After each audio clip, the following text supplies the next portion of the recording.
Gracias, amigo. Muy, muy buenas noches tengan todos ustedes. Esta probablemente, la que es la primera charla, sea la charla menos apalancada en cuanto a experiencia de emprendimiento de todos mis compañeros, que verán que tienen muy buena experiencia. Mi trayectoria profesional en su mayoría se ha compuesto por cargos ejecutivos, gerenciales y directivos en organizaciones grandes y complejas, por lo que siento que todavía me estoy ganando el derecho a que me llamen emprendedor, pese a que mi nombre aparece en algunas actas constitutivas, próximamente en otra más.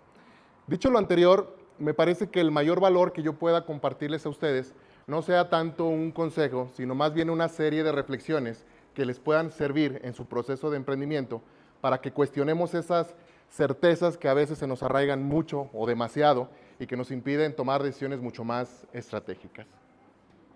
El concepto del que les quiero yo hablar es un concepto denominado sesgos cognitivos. Los sesgos cognitivos son un elemento del pensamiento que sucede de manera inconsciente. No nos damos cuenta cuando estamos siendo víctimas de un sesgo porque son un constructo mental, ¿de acuerdo?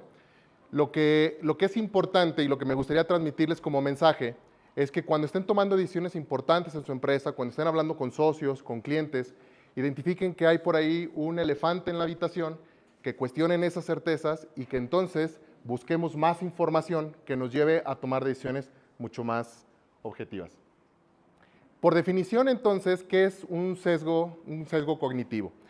No es otra cosa más que un constructo mental, como ya les decía yo, es un pensamiento ya sistemático, digamos un poco como automático en nuestro cerebro, que incide directamente en la forma en la que tomamos decisiones y en la forma en la que procesamos información. Y esto ya de manera permanente, de manera constante, pero no precisamente exacta. Como vemos ahí en la imagen, las piezas que representan la información al momento de entrar a nuestro cerebro no son ni de la misma forma ni del mismo color, al menos no todas ellas, en lo que en realidad son, sino fueron acomodados por nuestro cerebro, que de alguna manera ajusta toda la información que nosotros recibimos para acoplarlo a nuestro sistema de creencias. Nuestro cerebro está diseñado para eficientar la energía que consume siempre, ¿sí? El cerebro consta, o más bien representa el 2%, solamente el 2% del peso corporal, pero consume cerca del 25% de la energía que nuestro cuerpo genera. Entonces, constantemente está buscando cómo economizar, cómo bajarle al gasto energético. Si ustedes pensaban que los contadores son medio cuentachiles con el tema del gasto, este campeón aquí se la lleva todavía de calle, ¿no? La única diferencia es que pues acá el compadre no nos pide factura de todo, pero siempre va a estar buscando reducir todo el gasto energético. Estos atajos que decíamos en los que consiste los sesgos cognitivos, estos atajos no son iguales en todas las personas. La forma en que yo construí inconscientemente mis atajos y los de ustedes son completamente distintos y están basados en toda la información de contexto que tenemos, en nuestra educación, en nuestra personalidad, en nuestras habilidades, en el entorno que nos rodea e incluso también en nuestras emociones que inciden directamente en cómo nosotros construimos todo esto. Visualicemos una ruta para desarrollar una idea, mientras que a mí me puede tomar esos 4 o 5 puntos desarrollarle y llegar a una conclusión, puede ser que a alguien le tome una ruta diferente. No quiere decir necesariamente que sea mejor o que sea peor que la mía, lo que quiere decir es que es distinto. Y esto debe generarnos también un proceso de empatía con quien estamos trabajando. Se trate de nuestros socios, se trate de un cliente, entendamos que hay diferentes perspectivas y que hay sesgos actuando, ¿de acuerdo? Voy a hablarles, hay muchos sesgos documentados, hay alrededor de 50, les quiero hablar aproximadamente unos 4 que me parecen que son los más interesantes o los más representativos, con la intención de que cuestionemos la manera en la que estamos afianzando nuestras creencias, nuestras certezas, mejor dicho, y las transformemos en creencias maleables. Este primero se llama el sesgo del superviviente.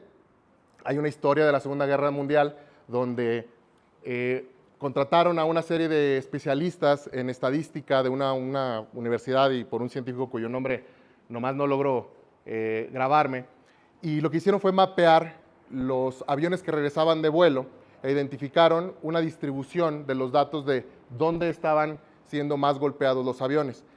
Y la primera idea que surgió a partir de que lograron una imagen como esta fue, pues vamos a blindar esas partes donde más fueron castigados los aviones para que perdamos menos hombres y menos aeronaves.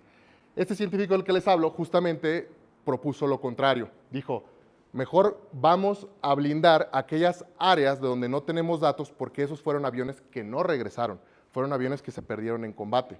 Entonces requirió de un proceso de pensamiento distinto que aunque hubiese datos, nos dieran una perspectiva distinta a la que habitualmente o de manera natural estamos llevados a pensar.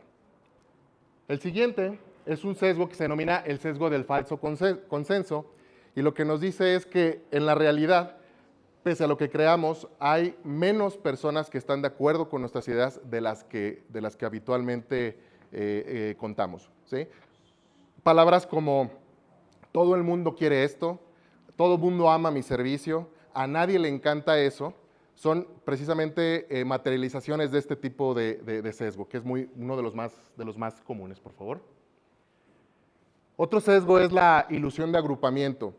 Es una mecánica de pensamiento que nos lleva a ver imágenes o a ver datos o a ver conclusiones donde no necesariamente las hay. Es como si yo viera esa imagen, esa nube y dijera, ahí está mi gato, porque yo tengo una precondición que me lleva a ver un gato. Inclusive aún y cuando tenemos datos, muchas veces nos exponen datos, mira aquí están las ventas, aquí están las proyecciones, aquí está el estudio de mercado, pero nuestros sesgos nos llevan a interpretar de una manera diferente esa información, ¿no? Entonces ya aquí no podríamos hablar de que es la falta de información la que genera sesgos, sino a veces también la mala interpretación de esa información.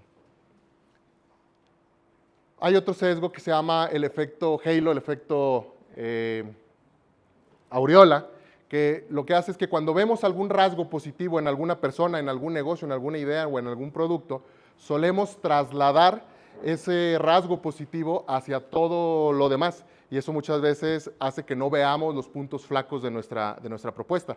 Pensamos que Belinda, por ser guapa, no podría ser mala cuando la historia dice todo lo distinto, ¿no?